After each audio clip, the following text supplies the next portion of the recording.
Now I think it's so ironic that this is the recipe that reminds you of your mother, since you don't eat butter.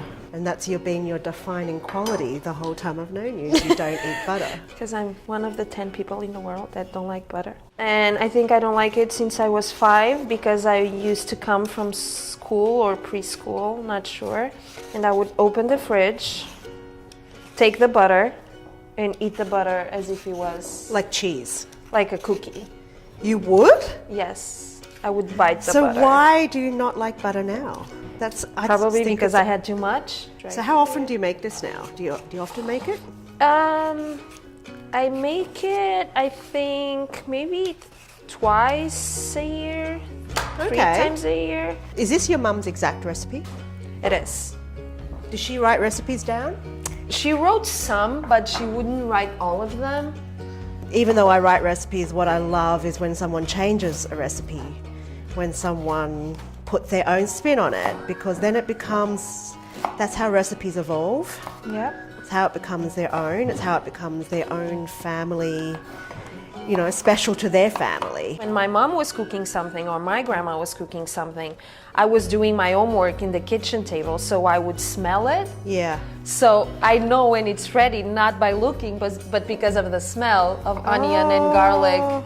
I think smell is such a huge trigger.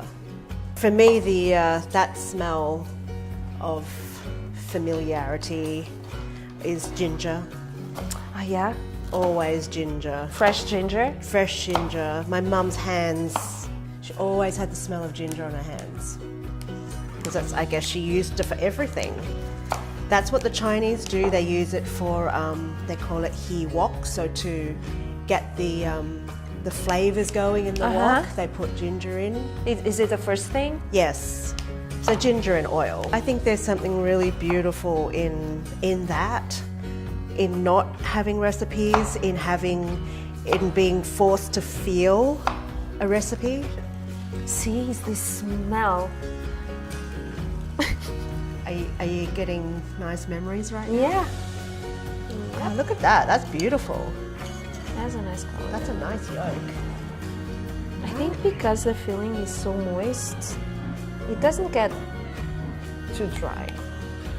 So No, I don't remember it being dry. this is what I like when the pears start to go Like into that?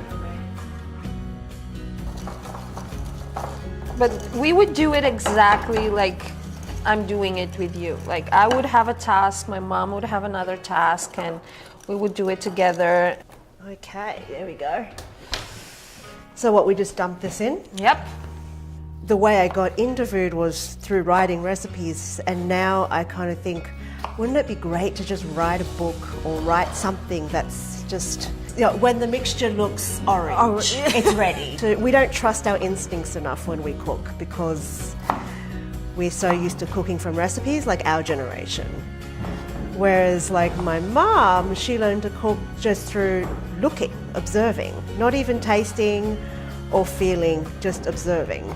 My mom's recipes and my grandma's recipes, the ones I have, they are written in small pieces of paper. Either it's a napkin because I don't have paper right there, or all of those? because we are in a restaurant. I want a book of recipes on napkins. Yes, because And like postcards and hotel paper and Because receipts. she Back was of so- a receipt's a good exactly. one. How would this be made like in the home in the age of non-taking photos of food? See, this is the recipe that you've talked to me about so much since we met many years ago, your mum's Pear Tart. And I just couldn't believe when we shot this recipe for family that you'd actually never eaten it before. No. And that was your first time eating it It was. during the shoot, a very emotional moment. When I bake it at home, it's the closest I get from being with her. Yes. Most of, you know, your memories, your recipes, your mom recipes, the effort, the love she was putting it was because at the end of the day, she would have a full table of people to share it. I think the act of eating together is more important than what's on the plate.